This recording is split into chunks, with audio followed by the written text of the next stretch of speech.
Hey everybody, it's me, the Nitty Gritty Yarn Girl. And what's today? Saturday evening. Saturday, right? We have one more day. Yeah.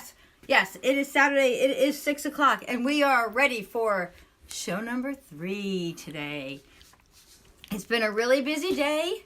The weather's turned pretty yucky here. What's it doing in your part of the world? I'm not sure where all you folks are hailing from. In Connecticut here on the borderline of Rhode Island, we've got a real soggy kind of day. So I actually have the fireplace on upstairs and keeping things toasty warm while we're down here chatting with you all. So I hope you had a good afternoon. If you've enjoyed your dinner already, I hope that was tasty and yummy for you and your family. We've actually finished ours and are ready to roll here. I just realized that this belongs with someone's order, so I'm going to put it over here so I don't forget to put it in her bag later. Okay, I didn't want to short somebody a skein of yarn.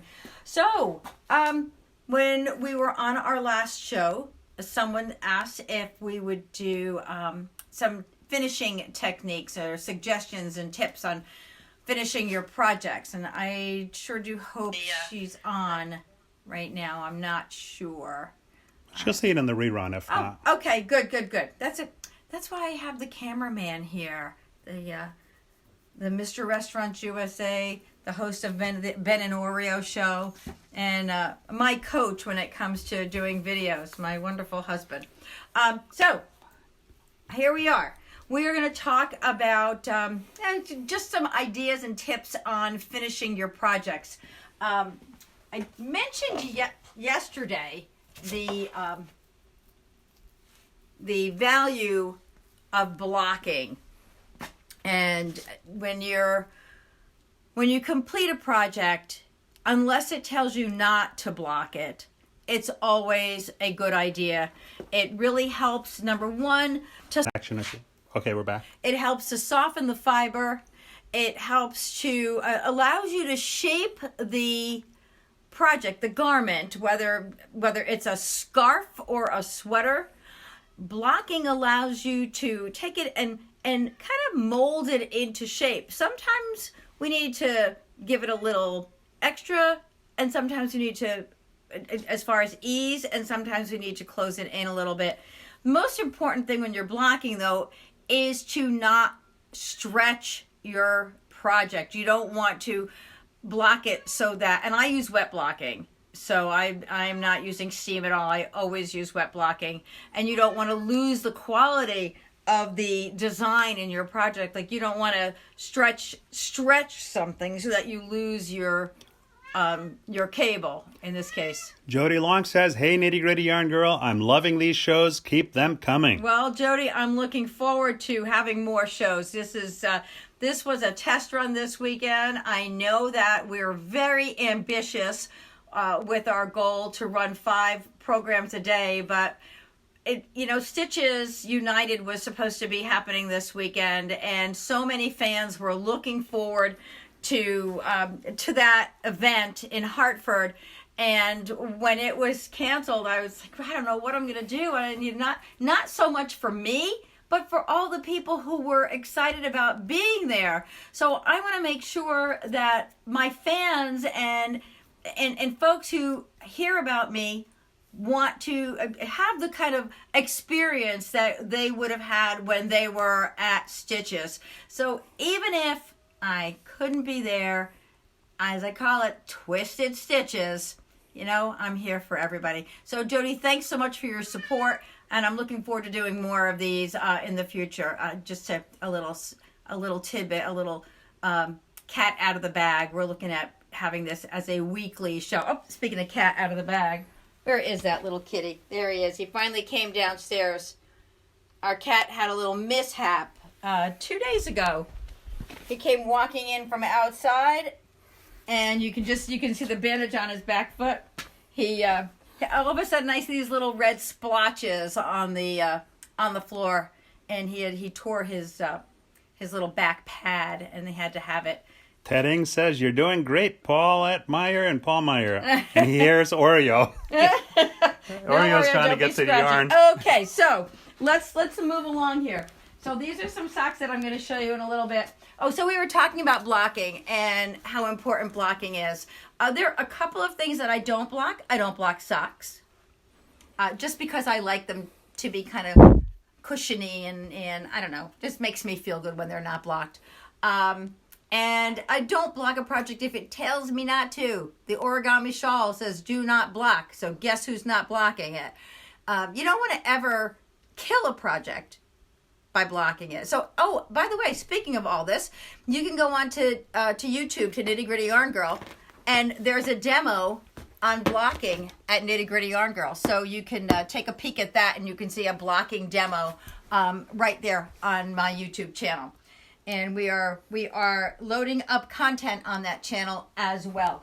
So on the last show, someone asked about finishing techniques and some ideas and tips. So I thought what a great idea it would be to use Jodi Long, by the way, hello, to use Jodi Long's Coastline because it's a new yarn that I just got in, and I started working on a project with it, and I'm really enjoying it. And so I thought, why not? Let's use this cotton for our finishing technique. So what I did was I knitted up one little swatch here. And I'm going to just finish up the second swatch. Hello. Yes, a little pet humor here. Ben was downstairs before. Oreo's downstairs now. So what I'm going to do is I left the last row to bind off. And so I'm going to show you the bind off not that you don't know how to bind off, but one of the things that I had to learn in binding off was to make sure I keep my yarn loose because I am a tight knitter. So when you're binding off, in fact, I do know some people who actually go up a size in their needle when they are binding off. So you want to make sure that your line is nice. It's not tight and wavy when you're binding off. You can see how it's nice and even across. So I kept this, and we're just going to go across these stitches, and I am loving this yarn. It feels so nice. I know I've mentioned a couple of times in the past 2 days that I really do enjoy working with cotton, and the Coastline is really a nice yarn. So let's almost done here. Okay, so see how we're coming? It's nice and straight. I don't have a bend. It's not tugging anywhere. Nice and flat when we finish. Oops, I forgot to take that stitch off. You know, it's funny. I was teaching a class this morning. The students finally finished learning how to knit, and then they were going to be casting off, and I kept telling them you want to move all the stitches from one needle to the other needle, and now I want you to move them over and take them off. And you're like, well, I only have one stitch there. Well, that's what you're supposed to have. So it's fun watching people learn a new skill. All right, so then when I get to my last stitch, I'm sure you'll agree with me, there are lots of ways to do this. But my favorite way is, if anybody knows where I could find more of these scissors, I love these little things. I found them years ago at a fabric store, and I can't seem to find them again. There we go. I have that one last loop left, and I give it a little tug at the end. So now my piece is ready to be finished. So I have my 2 swatches, and what did I do there? I'm just a loose row. Let me tell you what, trying to finish this up between the last show, cooking dinner, doing dishes, and knitting up 2 swatches was a very interesting afternoon. So here's what we're gonna do. When you finish your piece, most often when you're going to sew your seams together, you're going to be working on the right side. So contrary to when you're sewing on a sewing machine, you put your right sides in so that you sew your seam and then you open it and your right sides are finished. When you work in knitting, they tell you to put your right sides facing out and sew your seams there. So I am going to sew up the seams on this piece. Hi, buddy. Come on, let's come up here. Thank you. Hi. All right. Okay. So I know I put my little needle out here. And I am left-handed, so I'm going to turn my piece this way. And I'm going to use the yarn that I have. I left a tail that I'm able to finish my piece with. So I'm going to thread my needle. Okay. So now when you are sewing your, let me make sure I have my right sides going in this. Wait a minute. Okay, there we go. So now I have my ends here. I've got my tails, my starting tails in the same direction. So I know that I'm working on the same side. And I'm going to start by securing one side to the other. I'm going to take this tail from this side and I'm going to put it on the inside so that it's not in my way. And I am going to, whoopsie, secure those. Now, when you finish, you're going to use the outside of your stitches. So I'm going to grab from the outside here. Anna Maria says this is great. And the outside here. Oh, let me grab it in the right place. It can be a little funky at times. And then you're just going to give it a slight tug. So I'm pulling from here. So what you're doing, if you've ever sewn on a machine, is when you sew on the machine, you create your seam on the inside, your unfinished edge. By doing this, your unfinished edge, by pulling from the outside of each stitch, your unfinished edge is going to be on the inside. Hi, Oreo. Okay, so I'm going to continue taking the outside of my stitches, going across. Outside here, see that? So you can see what's happening here. I'm finishing my edge. Now I may not have gotten all the way down to the end here, but you know, I can go back and finish that. This is just to show you the actual seaming. Okay? And so you want, as you go along, you want to make sure that you're not pulling tight. You know, we all have a tendency to pull a little too tight. So you can see that when you, if this were a sweater shoulder, for example, you would have a nice smooth finish on your seam there, as opposed to it being bumpy and lumpy, which can happen. Hey, we all have them, but we do our best each time. And each time we do it, we get a little bit better at it. I never said I was a perfect knitter. I love doing the craft, and I love helping people to get better at it.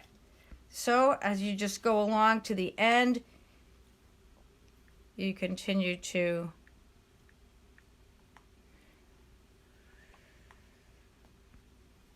whoops, I got 2 stitches there.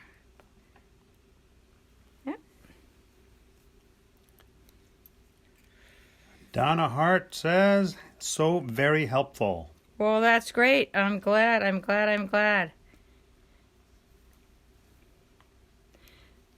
Okay, just keep it nice and loose. Don't tug. You know, we're afraid that we don't want our seams to come open while we're wearing what we're wearing there. And at the same time, we have to be sure that we don't overextend ourselves. So here we go. When you get to the end, I remember my mom saying, make sure that your seams are even at the end. Sometimes you need to give a little on one side. If you follow your stitches up, and if you need to in the beginning, so you take your T-pins and pin your piece so that you know that it's even. It's going to move a little bit as you work it, you know, as you sew, because it's natural for the top to stretch and the bottom to ease in, or vice versa. So you've got to keep checking. And it's just like I tell new knitters, you're in control. So you've got to keep watching what you're doing at all times. And if you get to the end and you find that, one end is much longer than the other, well, then you need to back it up and, and go back again. And like I said, pin. When I was wearing the batade before, the shawl with the welting on it, when I was knitting those 2 rows together, I would pin them in sections just so that I wasn't, I made sure that I didn't get a bias that was crooked, or a seam that was crooked on those, because that was a little tricky technique. So I'm a little short on yarn here, so I'm just going to finish this up, and you can see where I've taken that there. Oh, you don't want to tug. No tugging. There's no tugging. And then, depending on where the end of your row is, I like to give it 1 extra stitch, and see how nice and flat that is there. And then I'm going to finish that off by weaving in my ends. Excuse me. The Nitty Gritty Yarn Girl may need a drink of water. Okay. I'm a little tight here on the end. So I am going to take this, and now what I like to do, as I say, there are lots of different ways to weave this in, but you don't want to have this long string hanging. So you want to, I find a loop that goes down, and then on the opposite side I go up.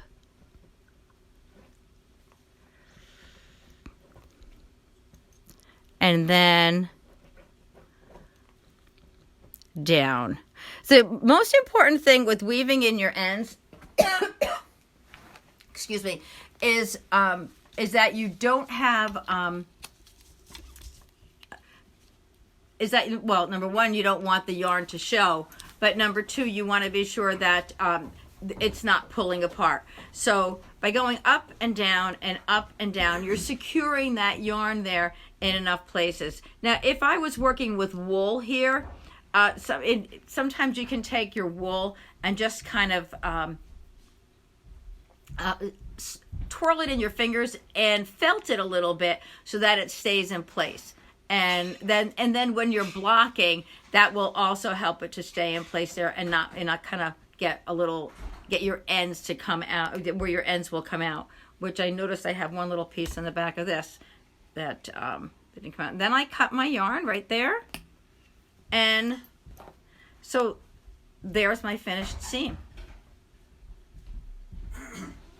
And that's, now of course on this end, because I started a little bit in, I would have to go back and stitch that down. Thank you so much for that. I would go back and stitch that down, but that's pretty much sewing your seam. Okay, and then this is your inside. Let me see something. No, I'm sorry. That's your outside. That's your outside. That's the inside. See, it's so good I can't tell one from the other. So that's finishing your seams. Weaving in your ends again. What did I do with that sock that I had here? I had a sock that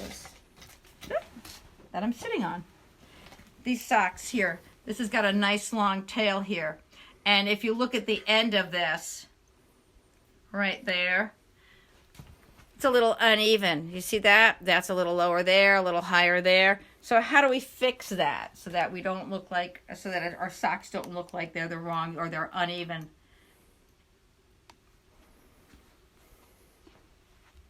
Hey, Ben. Come here. Come sit with me. That's a good boy. Come on, buddy. You don't have to put your back to the people. There you go. Okay. So what I'm going to do with this, because I've got this little uneven edge here, is I'm going to take my needle and thread, and I'm going to just weave it in like this.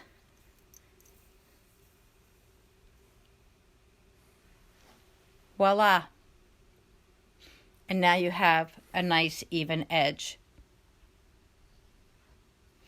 And then what do I do with the leftover yarn? Again, I'm going to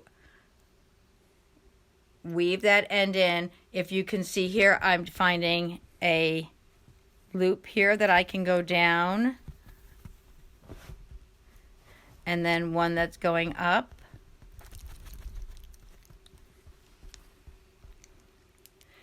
And one that's going down. If I go straight across, the tendency is for the yarn to pull back out again. If I go up and down, and then I'll go up. So I went down and up. This needle, I think, has had it. There we go. And down and up. And I'm going to go down one more time so that I finish on the down side like that. And we're done.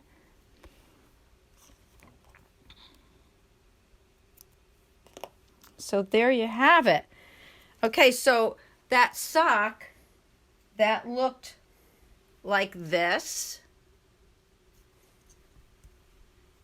now looks like that. And I don't know if you could tell where it is, where the sewing is. But that's finishes. Just a few little finishing tips. As I said, if you Google sewing seams on a sweater, you're going to find so many different ways to do it. There are, as I said earlier, there are 3 needle bind offs, there are mattress stitches, and there are all different types of seaming. Ben, that's not good, sweetheart. You're hurting Mom's sweater. But what you want to take a look at is, for the garment that you're working on, what is the best method for what you're doing? And so, as I mentioned, we're going to be putting more and more tips and ideas like this on our website. I mean, on at nittygrittyyarngirl.com and on YouTube, on our YouTube channel. So be looking for more of those things coming along. So that was some ideas on finishing. I'm trying to think if there's, yesterday we did a little something on cables, and you know what, I think, oops,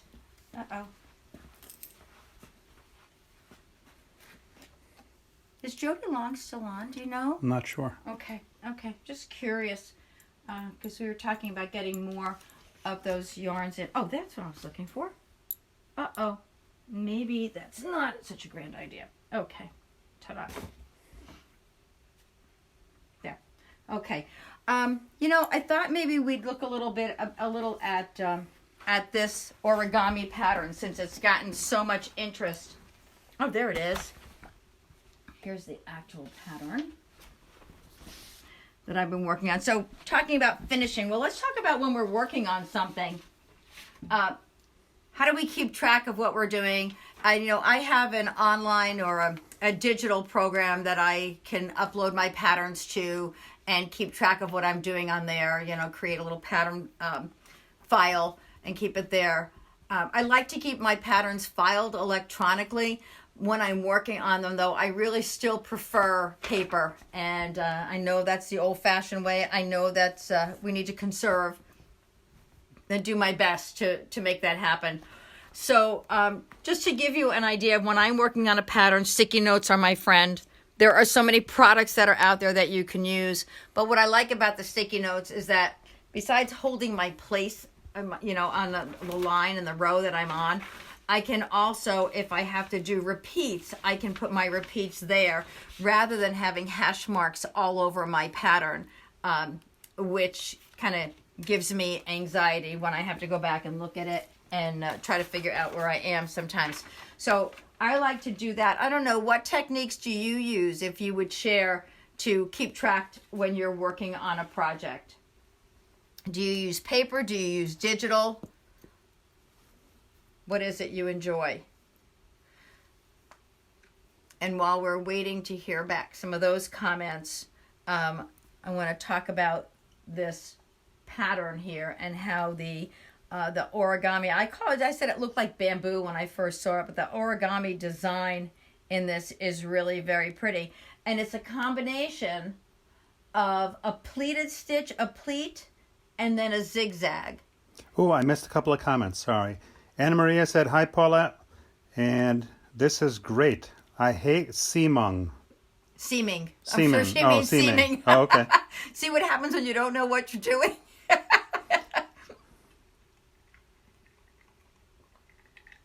Was there another comment? No. Oh, well, Anna Marie, it's seaming is not as hard as it seems. It's not as hard as it seems once you take the time. I used to hate doing seams. In fact, I would do top-down sweaters because I didn't want to do seams. But you can't always have things looking exactly the same. So it's nice to have those. To I don't want to say master, but get better at it.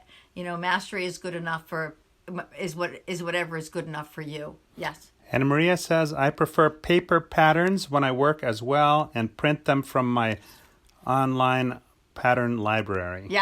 Yep, that's great. Yep, and that's what I do as well.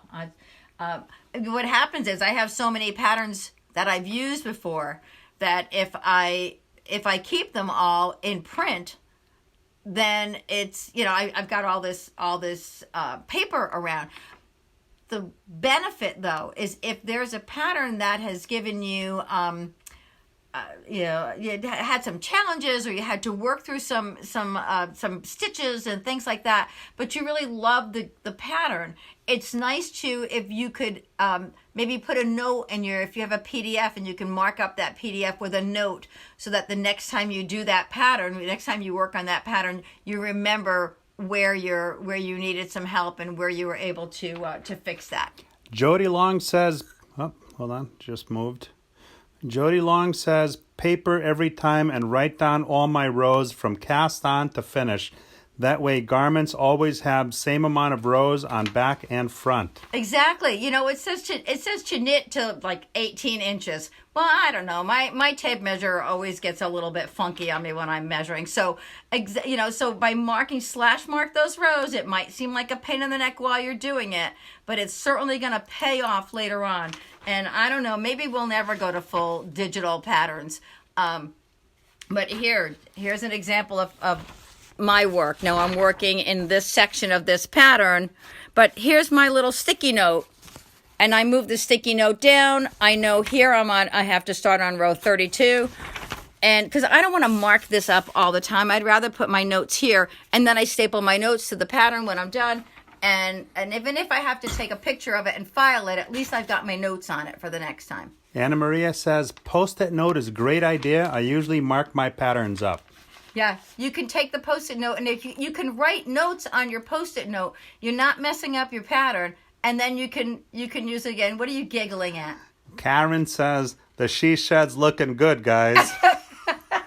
Thank you, Karen. Yeah, we got this place whipped up in no time. We put together a nice little studio down here.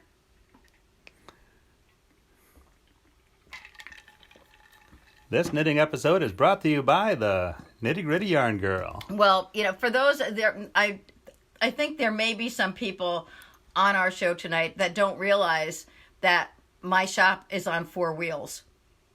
I don't have brick and mortar. My model is yarn to the people.